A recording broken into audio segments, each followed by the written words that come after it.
A saída nossa daqui, na época, quando veio o despejo feito de nós aqui, a Justiça Federal, quando ele fez o despejo, nós estávamos aqui há 1 ano e 6 meses. Nós fomos na beira da estrada e ficamos na beira da estrada. Foi 1 ano e 7 meses nós ficamos na estrada. E depois veio aquela chuva. Ficou dessa altura para o nosso barraco é água. Mas é água mesmo. Depois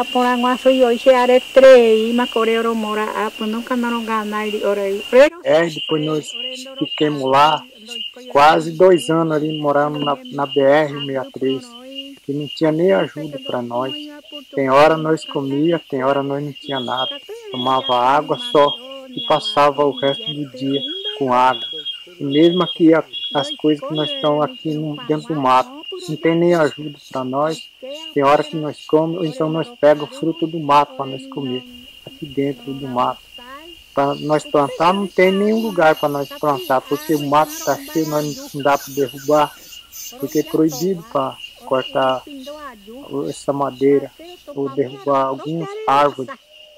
Então nós, se a cesta vir, nós conseguimos comer. Se a cesta básica não vier, nós não comemos.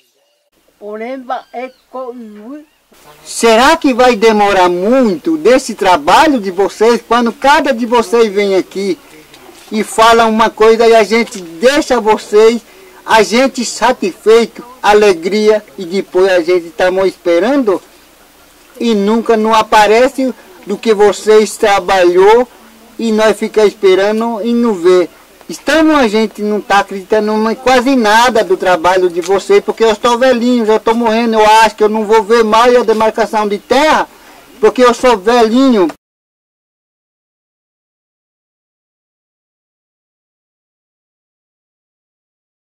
Certo, e o senhor esperava o que assinando isso? Eu esperava a demarcação de terra para ser mais possível rápido, porque a situação que nós estamos passando, em breve mesmo, que a gente precisa rápido desse caminhamento do trabalho das pessoas que estão ajudando a gente. Aqui hoje, como é que vocês estão vivendo? Aqui nós estamos vivendo numa base só da cesta básica. E quando a cesta básica não vem, a gente estamos se virando, caçando e pescando e pedindo as coisas para os companheiros que moram na cidade de Rio Brilhante e ajudando a gente e um pouco para a gente levar a vida com todas as crianças que nós estamos aqui em Laranjeira, Nhanderu. Hoje aqui está com quantas crianças? Quantas pessoas? 167 pessoas nós estamos aqui, nesse Laranjeira, Nhanderu, acampado nesse lugar aqui, nas nossas aldeias. Vocês têm água?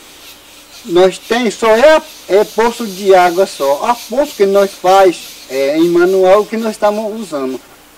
E energia elétrica vocês têm? Também nós não temos não. É mais rápido impossível, é breve vocês apurar, para poder vocês demarcar e a gente poder trabalhar e plantar a nossa rama, mandioca e milho, nós plantar. Porque senão nós vamos ficar desse jeito aí. Mas a gente não perde a esperança, a gente tem esperança ainda.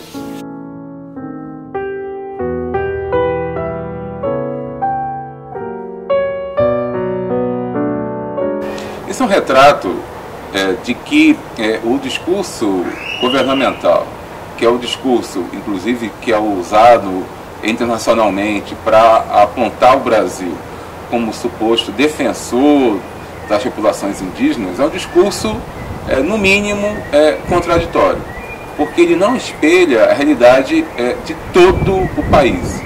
A realidade que esse discurso espelha é uma realidade amazônica, uma realidade em que a boa parte das demarcações ela foi custeada com recursos internacionais, ou seja, sem esses recursos internacionais, essas demarcações não teriam ocorrido. Isso demonstra que a vontade política ela não coincide com a prática governamental, né? Esse discurso diplomático ele não encontra eco na realidade, especialmente do Centro-Sul, onde nós temos um cotidiano de execuções extrajudiciais, um cotidiano de racismo institucional, um cotidiano de suicídios, né? Ou seja, toda uma série de problemas que seriam minimizados com acesso às populações às terras indígenas e que não ocorre justamente por conta da incapacidade do governo de romper essas barreiras, né, que são seculares, né, que se opõem, né, à concessão de direitos às populações indígenas.